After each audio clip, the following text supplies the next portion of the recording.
Hey guys, today I'm gonna show you how to scan document on iPhone.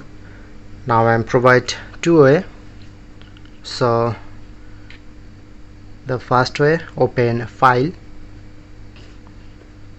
look here to three dot, then showing it to scan document option, just click on and you can easily scan document.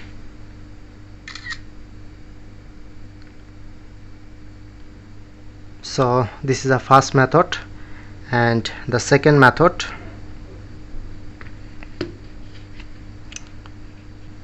open Note apps,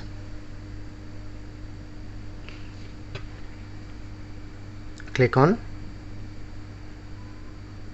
to scan document, and you can easily scan document.